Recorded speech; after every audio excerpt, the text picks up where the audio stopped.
Kirby McCook, Chapter 3 of the Jesus Chronicles. Kirby here. Shh. I'm talking to you and only you. You, the reader. Don't tell anyone. Okay, just between you and me, Zuri Claire doesn't have a phone. Not every kid on the planet does. So she wrote me a note. It said, "Your teaching was really interesting last week. P.S. Do you like me? Yes or no?" Oh boy, what am I ever going to do? Of course I like her, but I can't tell her. Can I? Hey class, do you know what God created late on the sixth day of creation after he had done all of the animals?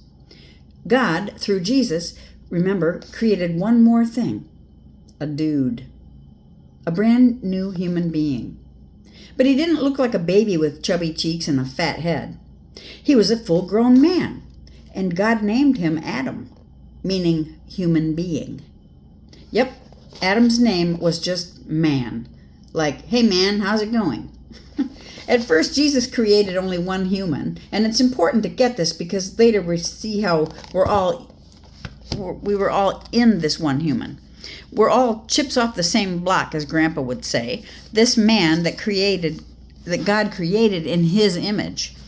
God called everything he had created good. It was good, good, and even more good and good after that. No, wait, it was all good except for one thing.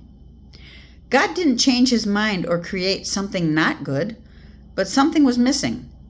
Until Jesus created a companion for Adam, the man would be alone, and that wasn't good. Adam needed to see for himself how alone he was. So God paraded all the animals past Adam to get named. Can you imagine Adam doing this job while God watched and enjoyed the whole show with him? Hey, that one with the 100 legs, let's call him a centipede. And that animal with the long nose like a vacuum, let's call it an aardvark. That one with the big old horn on his snout, let's call that a rhinoceros. On it went until all the animals got named. But none of them was the right companion for man. Not one of the animals could talk to Adam or be his closest friend. Adam was still alone.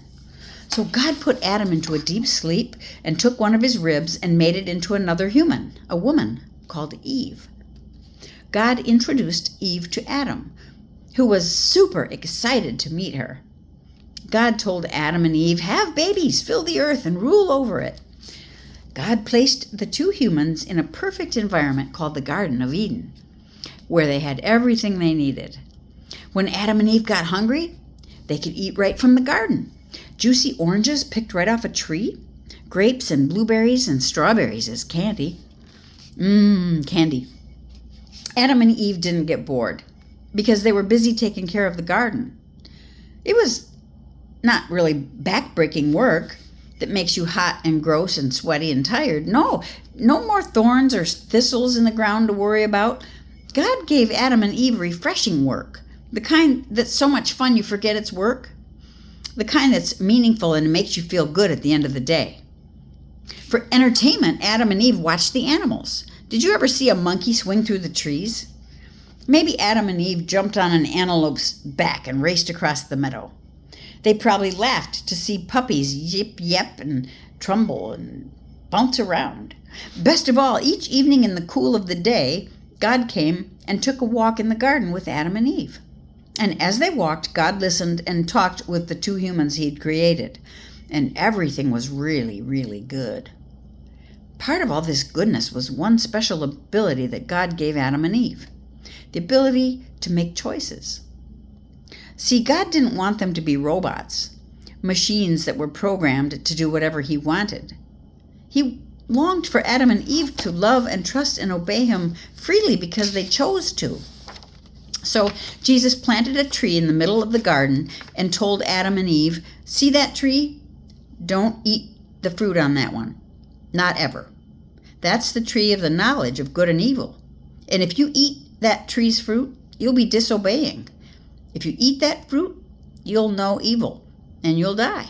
You got that, Adam and Eve? Adam and Eve both nodded. It wasn't rocket science. Good, Jesus said. Now that we've got that straight, go back to having a wonderful time.